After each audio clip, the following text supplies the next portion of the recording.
विष्णुपादाय कृष्णप्रेष्ठाय भूतले श्रीमते भक्तिवेदान्त स्वामिन्निति नामिने नमस्ते सारस्वते देवे गौरवाणी प्रचारिणे निर्विशेष शून्यवादी पाश्चात्यदेशतारिणे. Hare Krishna everyone.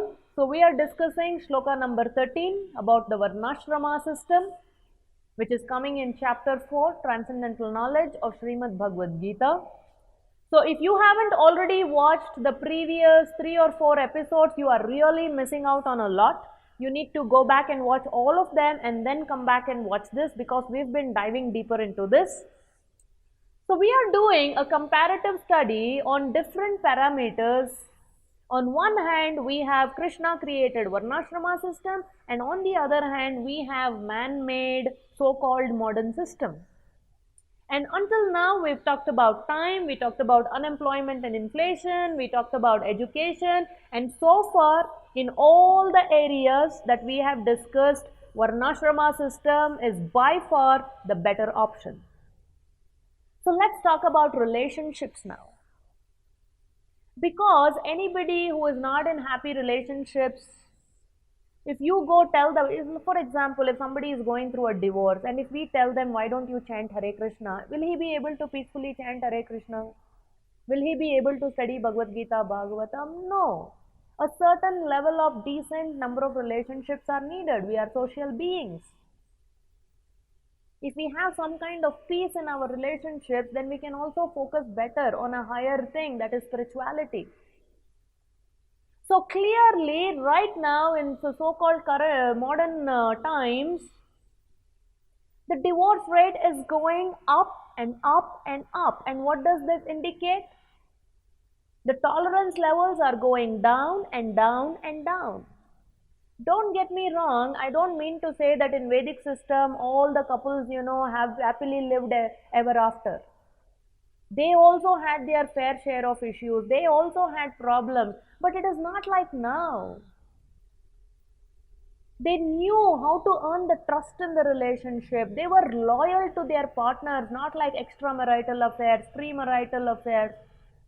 It just blew my mind when I recently was reading an article somewhere, and it said 60% of the girls in India see no problem in having a premarital relationship. 60%. And these are the girls who are going to go ahead and get married, and they are going to give birth to children. Can you imagine? Is she going to be a chaste wife? Is she going to become a good mother? Someone who thinks there is absolutely no problem in having a premarital relationship? Is this the kind of girls we are raising? And not to point fingers just at girls, so with boys also. They think it's like, it is adding to their credibility, like if they are having many girlfriends, changing them like t-shirts. The more the girlfriends, they feel like they are more masculine.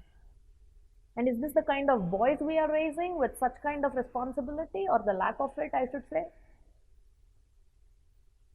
So earlier, when a man and a woman came together in a relationship, it is vivaha samskara. It is a samskara. It is for purification. It is a yajna. Krishna is calling it in Bhagavad Gita. For both man and woman, it's a purificatory thing. They have to tolerate, they have to compromise, they have to become more responsible in every which way. Also, the ultimate goal, even while they were married, both the man and the woman knew that we have to achieve spiritual success, and together let's do it. But right now, it's simply an agreement. They make the agreement, they break the agreement. And these agreements are made and broken so quickly that the lawyers are prefer to do it simultaneously, make it also, break it also at one time. And it's really unfortunate that the divorce rate even in India is going up by the year. And it's hard to believe that when the very first divorce happened in India, the newspaper carried it. So unhappy homes, So the man is in the bar, the woman is in a kitty party because both of them are unhappy and gambling and extramarital affair. What I can't get from my husband, I'll get it from another man. What I can't get from my wife, I will also go look for somewhere. Such chaos. Man is working, woman is working, both have to work. And nobody has time to raise the children, to send them to the slaughterhouse as early as possible. Pre-nursery, Montessori, daycare, this care, that care. Because we are so busy making money. And later when they are wanting their children, the children are saying, now it's time, it's our time to make money, now you go to old age home. You sent us to daycare, now you go to old age home. So this is the state of relationships. But this was not the case earlier. So again, talking about relationships also, the Varnashrama system thumbs up and the current times thumbs down. It's really sad. Okay, so I'm giving you many points. This is not like an elaborate seminar that I'm giving. In short videos, I'm trying to pack as much information as possible just as pointers. So you can contemplate on all these things and, you know, gather more information and decide for yourself which one is better.